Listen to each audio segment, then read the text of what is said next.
ఎందుకంటే మీరు చూస్తే ఈరోజు ఫీజు రియంబర్స్మెంట్ బకాయిలు, విద్యా దీవెన, వసతి దీవెన బకాయిలు చెల్లించకపోవడం వల్ల విద్యార్థులు చాలా ఇబ్బంది పడుతున్నారు. కాబట్టి మీరు వెంటనే ఈ బకాయిలను చెల్లించాలి. లేదంటే 5వ తేదీ లోపల చెల్లించకపోతే వైఎస్ఆర్ కాంగ్రెస్ పార్టీ విద్యార్థులు వారి తల్లిదండ్రులతో కలిసి ఫీజు పోరు పెద్ద ఎత్తున చేయబోతున్నామని కూడా హెచ్చరిస్తున్నాం.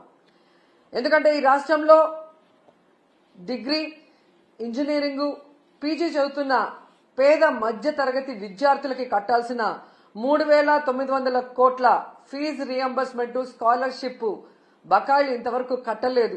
సో 4 క్వార్టర్స్ కి సంబంధించిన ఈ ఫీజు బకాయిల్ని ప్రభుత్వం చెల్లించకపోతే ఆ పేద విద్యార్థులు చదువుకు దూరం కారా? మీకు ఈ విషయం అర్థం కావటం లేదా అని ప్రశ్నిస్తున్నాం. ఎందుకంటే ఈరోజు చంద్రబాబు నాయుడు గారు ముఖ్యమంత్రి అయిన రోజు నుంచి దాదాపుగా 7 నెలలు అవుతుంది. ఈ ఫీజు రియంబర్స్మెంట్ కోసం, వసతి దీవెన, విద్యా దీవెన కోసం ₹1 కూడా చెల్లించకపోవడం సిగ్గుచేటని కూడా ఈ సందర్భంగా తెలియజేసుకుంటున్నాం. ఎందుకంటే ఆనాడు వైఎస్ఆర్ గారు పెద్ద చదువులు ఉన్నవారికే కాదు, అర్హత ఉన్న ప్రతి పేద మధ్యతరగతి విద్యార్థికి అందించాలని గొప్ప మనసుతో ఈ ఫీజు రియంబర్స్మెంట్ తీసుకురావడం జరిగింది. దాన్ని జగన్మోహన్ రెడ్డి గారు తను అధికారంలో ఉన్న 5 సంవత్సరాలు సంపూర్ణంగా అమలు చేయడం మనం గమనించాం. కానీ ఈరోజు ప్రభుత్వం 3,900 కోట్ల ఈ ఫీజులు, స్కాలర్షిప్ల బకాయిల్ని ఆపేయటం ఎంతవరకు సమంజసమని నేను అడుగుతున్నా. ఎందుకంటే ఈరోజు మీరు చూస్తే విద్యా దీవెన కింద 2,800 కోట్లు, అలాగే వసతి దీవెన కింద 1,100 కోట్లు, అంటే దాదాపుగా 3,900 కోట్లని బకాయిలు పెట్టడం వల్ల కొన్ని కాలేజెస్ లో విద్యార్థుల్ని క్లాసులకి రానివ్వట్లేదు. కొన్ని కాలేజెస్ లో విద్యార్థులకి సర్టిఫికెట్లు కూడా ఇవ్వకపోవటం, కొన్ని చోట్ల విద్యార్థులు చదువుకు దూరవటం చూస్తుంటే చాలా చాలా బాధేస్తుంది. ఎందుకంటే విద్యతోనే పేదరికం సమూలంగా నిర్మూలించే అవకాశం ఉంది. అందుకే రాజశేఖర రెడ్డి గారు, జగన్మోహన్ రెడ్డి గారు పేద పిల్లలకి చక్కటి చదువును అందించి ఆ కుటుంబాలు ఆర్థికంగా ఎదిగే విధంగా, సమాజంలో గౌరవంగా ఉండే విధంగా అన్ని రకాలుగా ఎలా అండగా నిలబడ్డారో మనం గమనించాం. కానీ చంద్రబాబు నాయుడు గారు డబ్బున్న వాళ్ళు మాత్రమే చదువుకోవాలి, తన పార్టీలో ఉన్న ప్రైవేట్ స్కూళ్లు, కాలేజీలు ఉన్న వాళ్లే ఫీజులు దండుకోవాలి అన్నట్టుగా ఈరోజు పేద విద్యార్థుల్ని చదువుకు దూరం చేసే విధంగా చర్యలు చేపట్టడం, ఇవ్వాల్సిన బకాయిలు ఇవ్వకపోవడం అనేది మనం గమనించాలి. అండ్ ఈరోజు ఫీజు రియంబర్స్మెంట్, అలాగే స్కాలర్షిప్లు బకాయిలు తొందరగా చెల్లించండి అయ్యా అని అడిగితే దానికి కొంతమంది మంత్రులు మీరు బకాయిలు పెట్టలేదా, మీ ప్రభుత్వంలో బకాయిలు లేవా అని విచిత్రంగా మాట్లాడుతున్నారు. ఆ మంత్రులకు గాని, ఆ ఇతండంగా మాట్లాడే వారికి నేను తెలియజేసేది ఒక్కటే, 2019లో చంద్రబాబు నాయుడు గారు దిగిపోయే నాటికి 2,800 కోట్లు బకాయిలు ఉన్నాయి. ఆ రోజు ఆ బకాయిల్ని జగన్మోహన్ రెడ్డి గారి ప్రభుత్వం సంపూర్ణంగా చెల్లించడమే కాకుండా తాను అధికారంలో వచ్చిన తర్వాత ఉన్న వాటిని కూడా ఎలా చెల్లించుకుంటూ వస్తున్నారో మనం చూసాం. సో ఎప్పుడూ కూడా ఒక ప్రభుత్వం మారినప్పుడు గత ప్రభుత్వంలో బకాయిలు ఉంటే వాటిని తీర్చాల్సిన బాధ్యత ఆ అధికారంలోకి వచ్చిన పార్టీకి ఉంటుంది. కానీ అధికారంలోకి వచ్చిన తర్వాత ఈరోజు చేతులు దులుపుకొని పేద విద్యార్థుల చదువుని దూరం చేసి మళ్లీ ఇతండంగా విచిత్రంగా మాట్లాడటం ఎంతవరకు సమంజసమని నేను ప్రశ్నిస్తున్నా.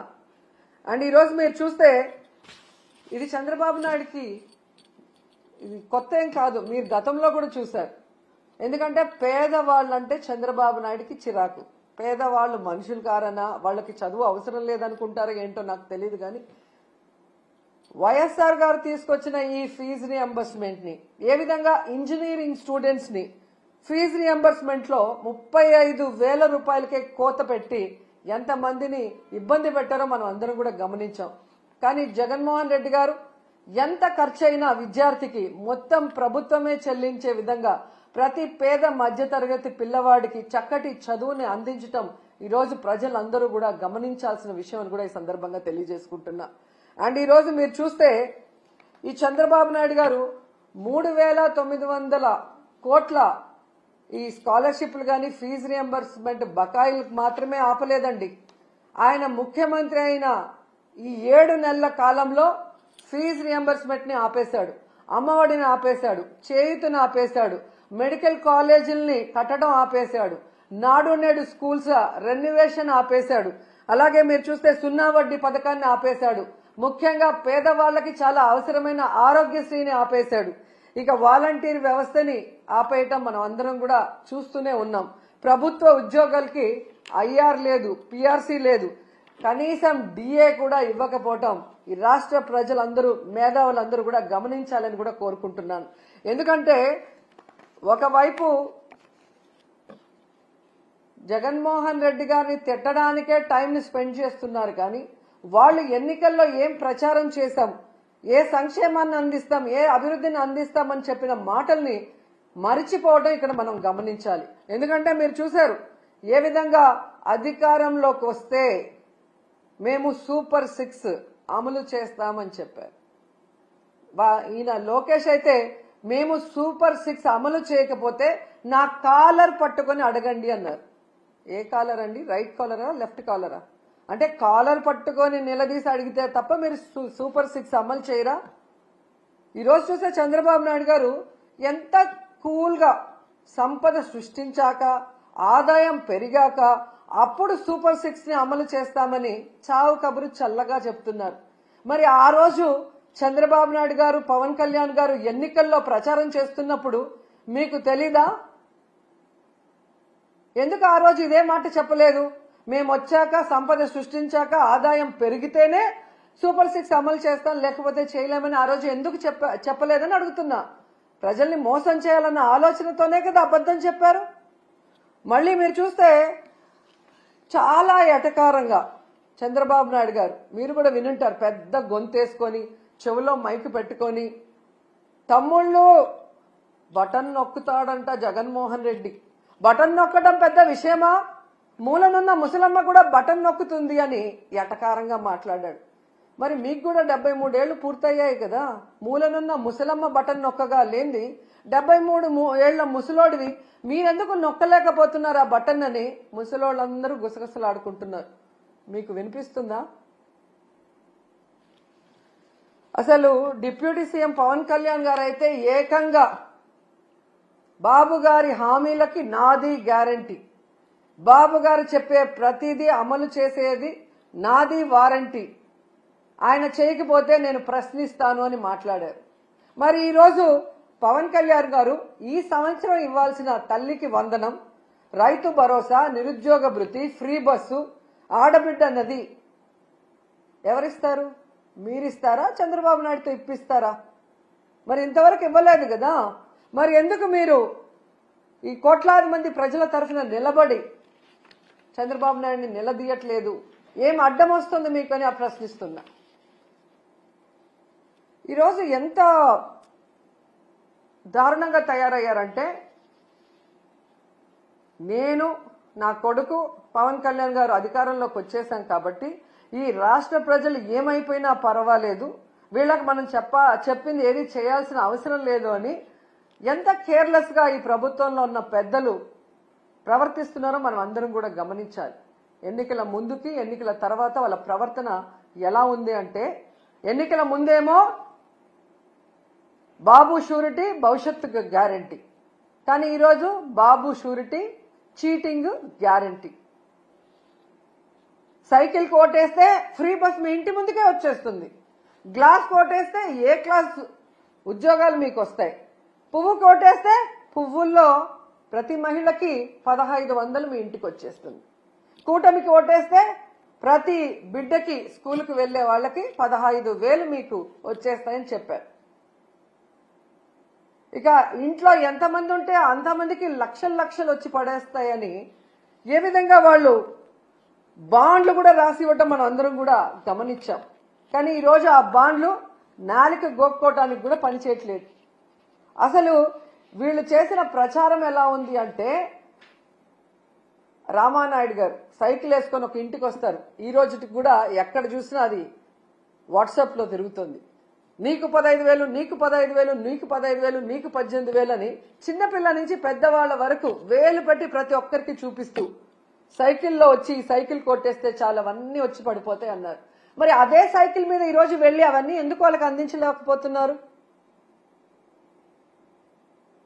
అంటే అధికారంలో రావటం కోసం ఆ రోజు ఏ విధంగా ప్రచారం చేశారయ్యా అంటే టీవీల్లో, థియేటర్లో, ఫేస్బుక్లో, యూట్యూబుల్లో, ట్విట్టర్లో, ఇన్స్టాలో ఎక్కడ చూసినా కూడా దండయాత్ర చేశారు ప్రజల మీదకి. ఒకవేళ తెలుగుదేశానికో కూటమికో ఓటేయకపోతే ప్రతి ఇంట్లో ఉన్న మహిళ లక్షలాది రూపాయలు మిస్ అయిపోతుందేమో అన్నట్టుగా ఊదరగొట్టి ఈరోజు మీరు చూస్తే సంపద సృష్టించాక, ఆదాయం పెరిగాక మేము ఇవన్నీ చేస్తాము అని ఎంత చావు కబురు చల్లగా చెప్తున్నారు. ఇంకా గట్టిగా అడిగితే జగన్మోహన్ రెడ్డి గారి వల్లే ఇవన్నీ ఇవ్వలేకపోతున్నామంటారు. ఎంత సిగ్గుచేటో ఒకసారి ఆలోచించండి. ఈరోజు తెలుగుదేశం పార్టీ, జనసేన పార్టీ వాళ్ళ ఇంట్లో ఎవరికైనా జలుబు వచ్చినా, వాళ్ళకి తుమ్ములు వచ్చినా అది జగన్మోహన్ రెడ్డి గారి వల్లే అని చెప్పుకునే అంత దిగజారిపోయారనేది ఈ మధ్యకాలంలో టీవీలు చూసిన వాళ్ళందరికీ అర్థమై ఉంటుంది. ఈరోజు నేను ఈ కూటమి ప్రభుత్వంలో ఉన్న నాయకులు అందరికీ కూడా చెప్పేది ఒక్కటే, మీ మేనిఫెస్టో మీ దగ్గర లేకపోతే ఒకసారి ఆ మేనిఫెస్టో తెచ్చుకొని చూడండి, లేకపోతే మేము పంపిస్తాం మేము మేనిఫెస్టో. దాంట్లో క్లియర్ గా మీరు రాస్తున్నారు 14 లక్షల కోట్లు అప్పుంది, అయినా కూడా మేము సూపర్ 6 అమలు చేస్తాము అని చెప్పారు. అసలు 14 లక్షల కోట్లు అనేదే అబద్ధం. మొన్ననే మీరు అధికారంలోకి వచ్చిన తర్వాత మీ అధికారులు మీరు అంతా కూడా ఎక్సర్సైజ్ చేసి అసెంబ్లీలో ప్రవేశపెట్టారు, కేవలం 6.5 లక్షల కోట్లు మాత్రమే అప్పుంది అని. 14 లక్షల కోట్లుందని అబద్ధం చెప్పిన మేనిఫెస్టోలోనే అన్ని చేస్తామన్నప్పుడు అందులో సగం ఉన్నప్పుడు ఎందుకు చేయలేకపోతున్నారని నేను అడుగుతున్నా. అసలు ఇప్పటికీ రాష్ట్రం విడిపోయాక మొదటిగా ముఖ్యమంత్రి అయింది మీరే. మీరు దిగిపోయేటప్పటికి ఎంత అప్పు ఉంది, మీరెంత అప్పు చేశారు, మీరు ప్రజలకు ఏం సంక్షేమాన్ని ఇచ్చారు, రాష్ట్రానికి ఏం అభివృద్ధి చేశారో ఒక వైట్ పేపర్ రిలీజ్ చేయండి.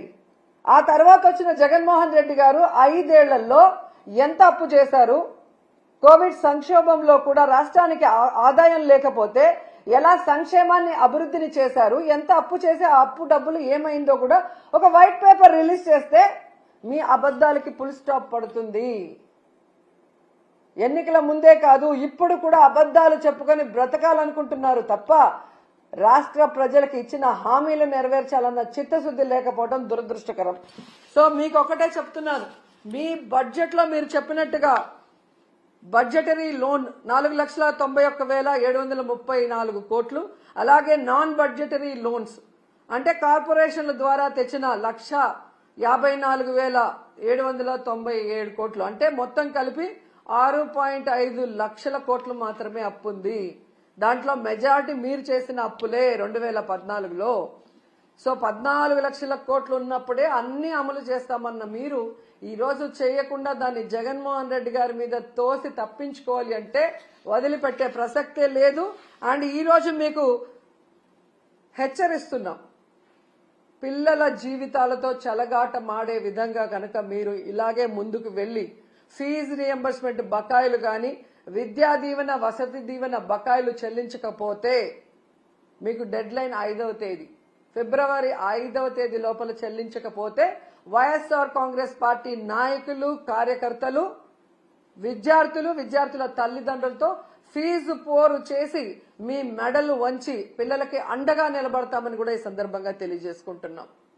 అండ్ ఫైనల్ గా ఒకటి చెప్పాలనుకుంటున్నా, ఈరోజు ప్రభుత్వానికి ఎలా సంక్షేమాన్ని అందించాలి, ఎలా అభివృద్ధి చేయాలని చేతగాకపోతే జగన్మోహన్ రెడ్డి గారిని తిట్టడమో, మాలాంటి వాళ్ళ మీద ట్రోల్స్ చేయటం, వల్గర్ గా పోస్టులు పెట్టడమో కాదు, ఎలా పని చేయాలో జగన్ గారి దగ్గర క్లాసులు తీసుకుంటే నేర్పిస్తారు.